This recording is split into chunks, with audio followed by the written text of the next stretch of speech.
दोस्तों, माली साम्राज्य का उदय 11वीं शताब्दी के अंत में हुआ और इसकी नींव 1230 में महान योद्धा राजा सुंदियाता कीता ने रखी, जो आगे चलकर दुनिया के सबसे अमीर राजा मनसा मूसा के पूर्वज बने।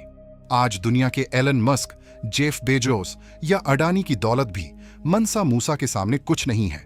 माली साम्राज्य अपनी असीमित दौलत, सोना, जमीन और राजाओं की आलीशान जीवन शैली के लिए प्रसिद्ध था।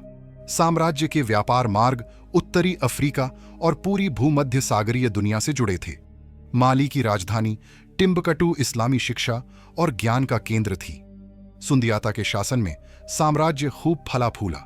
वे न्यायप्रिय राजा थे, धर्मनिरपेक्ष थे और हर धर्म का सम्मान करते थे। 1255 में उनके निधन के बाद शासन उनके भाई फगालाय को मिला, जो बेहद अय्याश और चरित्रहीन शासक था। वह महल की दासियों के साथ जबरदस्ती करता, महल के हर कोने में घुस जाता। यह सब उसका बेटा मनसा मूसा मात्र 14 की उम्र में देखता था। वह यह सब गलत समझता था, पर समझदार था कि राजा को शौक तो रखने चाहिए, लेकिन बर्बरता नहीं। धीरे धीरे फगालाय शासन करने योग्य नहीं रहा और मनसा मूसा ने युवा उम्र में ही राज्य की बागडोर संभाल ली। वह बेहद गंभीर स्वभाव का व्यक्ति था, न ज्यादा हंसता न रोता, पर लोगों का कहना था कि उसके भीतर गहरी सोच और अद्भुत नेतृत्व था। महल में आने वाली महिलाओं के लिए कोई व्यवस्था नहीं थी, इसलिए मनसा मूसा ने महल से 5 किलोमीटर दूर एक विशाल किला बनवाने का आदेश दिया। उसने कहा कि यह किला पुराने महल से बिल्कुल अलग होगा और 2 गुप्त भूमिगत रास्तों से जुड़ा होगा। बाहर से मजदूर बुलाए गए और करीब 2 साल में किला तैयार हो गया। लेकिन तभी एक रात अचानक महल के बाहर चीखें सुनाई दी। खबर आई कि किसी मंगोल शासक ने अचानक हमला कर दिया है और 100 लोगों को मार चुका है। यह शासक और कोई नहीं बल्कि तैमूर था। मनसा मूसा घोड़े पर अकेले ही उसके सामने जा खड़ा हुआ। उसे देखकर तैमूर हैरान रह गया। उसने पहली बार देखा कि कोई राजा युद्ध भूमि में खुद सामने खड़ा हो गया है। मनसा मूसा की सेना तेजी से पहुंची और तीरों की बारिश शुरू कर दी। तैमूर, जिसने कई साम्राज्य जीते थे, उसने माली को भी हल्के में लिया था, लेकिन यह उसकी जिंदगी की सबसे बड़ी भूल थी। देखते ही देखते उसकी सेना ढेर होने लगी। वह भागने लगा, मगर मनसा मूसा ने उसे पकड़ लिया, उसके कपड़े फाड़ दिए और जानवरों की तरह पीटा, इतना कि किसी मंगोल शासक को इतिहास में पहले कभी नहीं मारा गया था। लेकिन फिर भी मनसा मूसा ने उसे दया दिखाकर छोड़ दिया। तैमूर हमेशा अपने काफिले के साथ यात्रा करता था और जीती हुई रियासतों की रानियों को साथ रखता था। जब वह माली आया, उसके साथ लगभग 1000 रानियां थीं, जिन्हें मनसा मूसा ने जीत लिया और अपने नए बने किले में भेज दिया।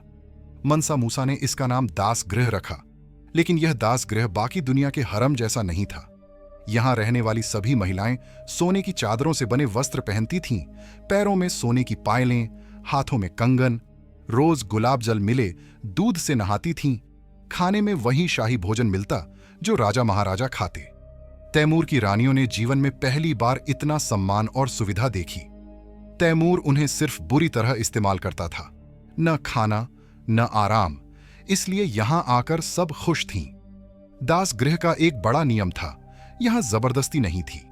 महिलाएं अपनी इच्छा से जी सकती थीं। मनसा मूसा से ही केवल संबंध का अधिकार था, पर उसने कभी जबरदस्ती नहीं की।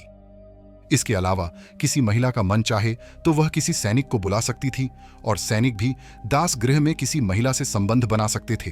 बस शर्त यह थी कि बच्चा नहीं होना चाहिए, नहीं तो सजा मिलती। लेकिन ऐसा कभी नहीं हुआ। तैमूर को जब पता चला कि उसकी रानियां अब सोने चांदी के बर्तनों में खा रही हैं, तो वह गुस्से से पागल हो गया और फिर आक्रमण की तैयारी की। उसने अपने जासूस से दास गृह में खबर भिजवाई कि पीछे का दरवाजा खोल दो, लेकिन रानियों ने पत्र में जवाब लिखा, उसे कह दो यहां आना तो दूर, आसपास भी दिखा तो मनसा मूसा उसे जिंदा नहीं छोड़ेगा। हम कहीं नहीं जाएंगे, यह जन्नत है, दलदल नहीं।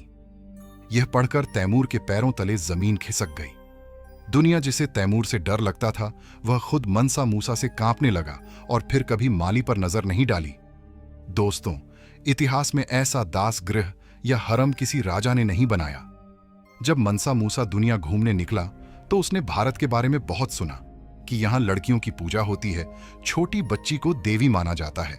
उसका मन भारत से दोस्ती करने का था, पर योजना बनते ही उसकी मृत्यु हो गई। तो दोस्तों, यह थी माली साम्राज्य के महान राजा मनसा मूसा और उसके दास गृह की अनोखी कहानी। कैसी लगी जरूर बताएं। वीडियो को लाइक, शेयर और चैनल को सब्सक्राइब करना न भूलें। धन्यवाद।